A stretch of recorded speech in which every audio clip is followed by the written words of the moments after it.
영화를 보면서 너무 많은 생각이 머릿속에 휘말려져서 영화를 보고 난 뒤에도 후유증이 많이 컸던 것 같아요. 많은 생각을 했어요. 나는 과연 인간일까? 아닙니다. 아닙니까? 네, 아닙니다. 그렇다면 나는 과연 리플리칸트일까? 그것도 아닙니다. 그쵸. 결국 답은 하나더라고. 나는 창조주인가? 아니요. 그럼요. 바퀴벌레입니다. 바퀴벌레입니까? 너무한 거 아닙니까? 우리 모두 바퀴벌레입니다. 너무한 거 아닙니까? 그러니까 인간이고 인조인간이고 뭐가 다는 중요하지 않다. 그런 거죠. 그러니까 뭘 하느냐가 중요한 거예요.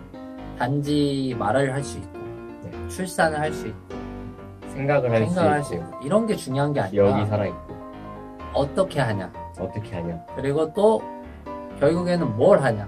뭘 하냐 그게 영화에 마지막에 잘 나타났다고 느껴져요. 왜냐하면 그거를 깨닫고 라이언 고슬링의 역할이 이렇게 많이 변하잖아요. 캐릭터가 맨 처음 봤을 때랑 맨 다음 봤을 때가. 네. 저는 이 영화를 보면서 그 라이언 고슬링의 얼굴이 보인 영화가 있어요. 비슷한 영화. 드라이버라는 네. 영화가 있는데 거기도 사랑하는 한 여성을 위해서 목숨을 바쳐서 뭐 운전을 하는 그런 이야기인데 되게 표정이 되게 인조인간 같아 거기서. 네. 표정 변화도 없고 무표정하고 맨날. 그래서 거의 그걸 보고 뽑지 않았을까. 그 정도로 거의 비슷한 표정이 드러나는 그런 연기가 나오는데 거기서도 주제가 결국은 뭐 비슷한 것 같아요. 여기서 이거 뭐라고는 말씀 못 드리겠는데 라이언 고슬링은 항상 우울한 것 같아요. 밝은 적이 있습니까? 그게 제가 본 건 밝은 게 없어요. 잘 어울리죠. 얼굴에 우수에 젖은 눈빛, 근심 걱정의 상징. 최근 영화 라라랜드에서도 그나마 제일 밝죠. 그나마 기억이라는 게 우리가 인간이 존재하는 게 기억이 참 많은 걸 차지하잖아요. 그래서 영화를 보면서 계속 드는 생각이 올땐 내 욕심보다는 내가 어떤 기억을 갖고 있는지, 기억 속에 존재하는 나를 찾아가는 것, 그 기억 속에 내가 존재한다는 게 나를 잊게 하는 건가, 뭐 그런 생각을 했는데 영화에서 레이첼이 한 번 더 나오잖아요. 그 월레스 거기에서 그 데커드를 잡아놓고 레이첼을 똑같이 다시 복제하고 그 옛날에 그 복제인간이니까 메모리가 있기 때문에 그 레이첼의 기억을 그대로 심었어요. 그럼 과연 그 사람을 레이첼이라고 볼 수 있는가? 이거를 다룬 걸작이 하나 있죠. 뭡니까? 토탈 리콜이라고. 토탈 리콜? 기억을 심으면 그냥 다른 사람이 되는가에 대한 문제. 거기서는 아니라고 했지만 아닌 것 같죠 여기서. 사실 영화를 보면서 제일 놀랬던 장면이 홀로그램. 이게 원작에서 다룬 거는 그 항상 얘기하는 거 창조주와 조물주와 피조물의 관계, 신과 인간 그리고 인간과 복제인간 이 관계인 건데 이 영화에서 한 단계 더 나아가서 복제인간이 이번에 홀로그램을 만들면서 새로운 창조 피조물의 관계가 생기잖아요. 이 홀로그램이 이 영화가 그나마 이제 그 전작에서 조금 더 35년의 세월이 지났다는 걸 증명할 수 있는 특징이지 않았나 라는 생각이 들었어요. 또 다른 그런 관계. 그렇죠. 이 홀로그램도 과연 인간인가? 실체가 없는 존재. 리플리칸트들이 원했던 거는 생각을 할 수 있고 기억을 갖고 생식을 하게 되는 걸 원했지만 이 새로운 홀로그램이라는 존재는 신체적인 접촉을 할 수 있는 거를 가장 강하게 원하잖아요. 그런 거 보면서 우리에게 남겨진 우리가 앞으로 4차 산업혁명으로 인해서 살아갈 새로운 세상에서는 홀로그램까지 인간으로 볼 수 있는가. 확실히 그 부분을 보면서는 또 영화 그녀 그거랑도 많이 겹쳐. 그래서 사실 그런 SF 영화에서의 그런 인간성에 대한 고민이 다 담겨있는 영화라서 그래서 되게 어려운 복잡한 영화고 이분의 영화에서 달라진 부분으로 그걸 지적하셨잖아요. 그래서 또 재밌는 게 영화 그 당시가 80년도 때 영화이기 때문에 그 당시 하면 일본 갑작스럽게 성장하는 그 일본에 대한 두려움이 그 미국과 그 서양 세계에 가득했단 말이에요. 그래서 보면 전작의 배경은 다 일본이야. 일본 같은 느낌. 그래서 막 일본 기모노 복장 막 돌아다니고 그 아시아에 대한 걱정 일본을 넘어서 그 아시아 오룡 들어가셨어? 오룡? 그 80년 80년에 급성장한 아시아의 오룡. 오룡. 한국도 들어갑니다. 아, 한국도 들어갑니다. 대만, 막 이런 데 있잖아요. 네. 그런 오룡들에 대한 두려움. 그런 게 확실히 느껴지는 게 한동안 이런 미래의 음울한 미래. 그리고 다룰 때 항상 홍콩을 배경으로 하죠. 그런 모습. 그 원작에서의 모습은 그 아시아의 그런 길거리 그대로 갖고 왔는데 그게 좀 달라요. 지금 보면. 네. 지금 보면 막 사창가가 좀 더 크게 나와 있고. 그게 아시아 같진 않잖아요. 그게? 네. 그러니까 확실히 이게 시간이 달라졌음을 또 보여주는 그런 거고.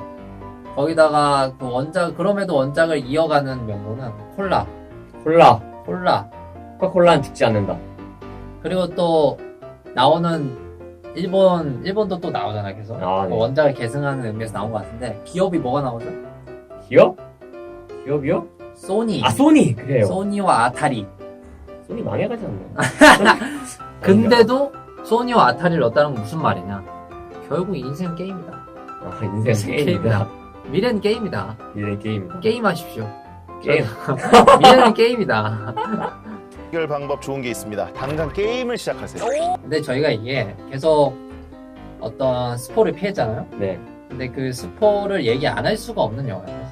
그거에 대한 해석을 나눠보는 자리를 갖는 게 좋을 것 같아서 네. 그걸 걸죠. 스포. 스포. 여기야 저기야. 스포주의를 어디에 걸죠. 이렇게 스포를 걸어서. 우리 K가 그 리플리칸트의 아이를 쏴 나서면서 알게 된 엄청난 사실이 있죠. 내가 그 아이일 수 있겠다. 그렇죠.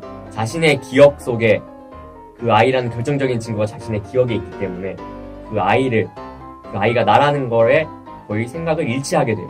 그래서 엄청난 고뇌에 빠지죠. 나는 그 1편에서는 난 인간인 줄 알았는데 내가 복제인간인가? 였다면 2편에서는 내가 리플리칸트인 줄 알았는데 그럼 난 인간이 되는 건가? 이런 고뇌에 휩싸이게 돼요. 그런데 그 아이가 여자아이였다는 그렇죠. 사실을 알게 됩니다. K가 아니었던 거. K가 아니었던 거예요. 자기는 그 여자아이가 살 수 있게 기억이 이식된 그냥 새로운 복제품일 뿐이고 자신은 결국에는 리플리칸트였다. 그 새로운 희망이 아니었다는 걸 알게 됩니다. 그 새로운 희망은 아무나 볼 수 없는 밀실된 곳에 갇혀서 다른 사람들의 기억을 만드는 일을 하고 있는 스텔리나? 기억. 아나 스텔리나? 스텔리나. 그랬던 것 같아요. 그런 여자였죠. 그러면 그거에 대한 의미가 되게 많이 갈릴 것 같아요, 여기서. 과연 그게 무슨 말이냐. 그게 K가 해리슨 포드의 자식이 아니다. 이게 무슨 말이냐. 네. 거기서 많이 해석이 갈릴 것 같은데, 어떻게 생각하세요? 제 생각에는 제가 아까 했던 그런 얘기인 것 같아요. 뭐죠? 기억이라는 게 내 기억 속에 내가 있는다고 끝나는 게 아니라 내가 갖고 있는 내 기억이 다른 사람도 그렇게 기억하고 있어야 내가 완성되는 거잖아요. 사람은 나 혼자 있을 때 완성되는 게 아니라 결국 함께하고 그 기억이 같이 공유될 때 완성된다라는 것 같은데 이 자식이라고도 볼 수 있는 우리 K는 그 기억을 자기만 갖고 있어요. 자신의 기억을 다른 사람들은 그게 나라고 생각하지 않는다는 거지. 하지만 반면에 진짜 자식으로 밝혀졌던 스텔리나 같은 경우에는 그 기억을 자기도 갖고 있으면서 다른 사람, 자신의 창조주인 레이첼이나 데커드 그리고 주변의 다른 리플리칸트들도 다 같은 기억을 갖고 있어요. 그렇게 되면서 정말 자식인 인간성을 가진 인간성이라 하기도 뭐하지만 아무튼 정말로 자식인 존재가 되는 거고 K는 거기에서 어떠한 새로운 희망이 될 수 있는 자식의 존재에서 조금 멀어지는 게 아닌가 그런 생각이 들더라고요. 그래서 외롭게 살면 안 되겠다. 나를 기억해줄 수 있는 누군가와 함께 꼭 해야겠다. 그래서 저는 이 유튜브 영상을 계속 남겨야겠다. 뭐야. 구독자 79명이라도 날 기억할 수 있다면. 감사합니다. 거기서, 근데 제가 여기서 납득이 안 가는 게, K가 그 아들이 특별한 존재가 아니면, 굳이 K로 인해서 이런 해리슨 포드가 다시 나타나고, 왜 굳이 K이지? 물론 굳이 그 K라는 게, K가 그 특별한 존재가 아니고 모두가 공유하는 그런 기억 중에 하나라는 거를 말하는 거긴 한데 그 연대, 공감 다 이런 걸 상징하는 거 하긴데 왜 굳이 K일까? 물론 그거를 익명성을 상징하는 존재이니까 K라는 이름도 그런 의미겠죠. 네. 하지만 그래도 왜 얘인가? 왜 얘인가? 난 궁금하잖아. 그거에 대한 개연성이 좀 부족해서 유일한 한계점으로 느껴졌어요. 이게 왜 그동안 그러면 다른 애들은 못했지? 그거에 대한 뭔가 납득할 만한 큰 사건이 안 느껴져가지고 이게 왜일까? 물론 그런 복제 인간을 죽이는 블레이드러너라는 존재라서 그런가 싶기도 하고 그 부분이 잘 납득이 안 돼서 그렇긴 한데 아무튼 저도 이게 그런 왜 그들이 아들이 아니다 진짜 아들이 아니다 딸이 있는데 진짜 아들이 아니다 그거는 크게 중요한 것 같진 않아요. 왜냐하면 K가 그런 그게 자신일지도 모른다 내가 인간일지도 모른다는 고민이 결국 인간을 만든 거잖아. 그렇죠. 그러면서 그런 인조인간을 한덕하는 질문에서 실수를 하게 되고 그리고 그 과정에서 사랑을 하게 되고 그러면서 마지막에는 그 인간만이 내릴 것 같은 그런 결정을 내리잖아요. 그렇죠. 죽는 거. 맞아. 근데 저는 일단 여기서 어쨌든 결국은 사랑이다. 그건 사랑이다. 결국은 사랑이다. 맞아. 그 인간을 한 끗 차이로 만들어주는 건 사랑이지 않나. 완전히 인조인간처럼 묘사되는 인조인간 하나 있잖아요. 러브라고. 그 이름도 러브잖아요. 사랑. 네. 그걸로 이미 상징되는 바. 그러니까 그 사람은 진짜 러브가 아니지만 러브라는 이름을 붙였다는 건 그렇게라도 인간이 되기 위해 만들 조건은 바로 사랑이라는 거. 사랑합니다. 사랑합니까? 사랑합니다.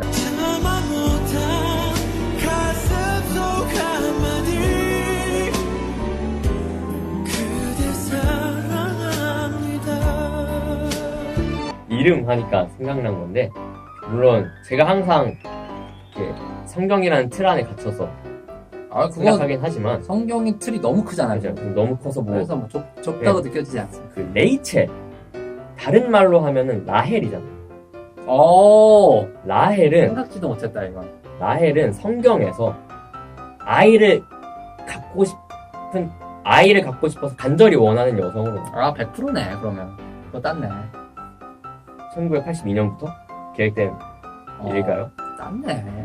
100%네. 그래요? 멀리 봤네. 그럼- 멀리 봤어. 역시 기독교에 대한 근데 중요한 거는 그 라헬이 결국에는 뭐 정확히 기억이 안 나는데 아무튼 뭐 하늘에서 도와줬겠죠. 그래서 아이를 갖게 되는데 애를 2명 낳습니다.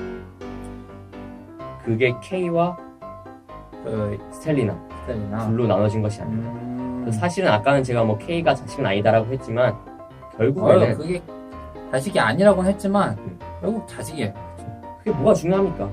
그게 중요한 건 아니에요. 그래서 이 새로운 리플리칸트를 구원할 새로운 시대의 아담과 하와 같은 존재가 되는 것이 아닌가.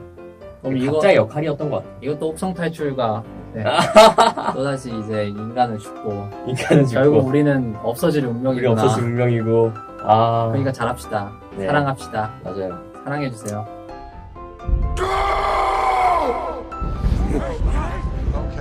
마지막으로 네. 단점이 있습니까? 단점 저는 단점이 없습니다. 장난 아니네요. 저는 이 영화의 단점마저도 우리가 생각해야 할 거리이기 때문에 그냥 단점이 없는 영화라고 생각하고 있습니다. 맞아, 이건 진짜 어떻게 해석하냐에 따라서.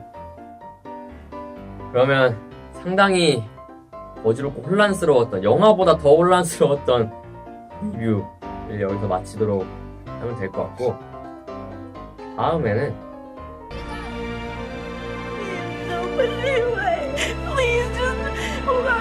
What are you doing? It's so easy to be callous. It takes courage and character to care.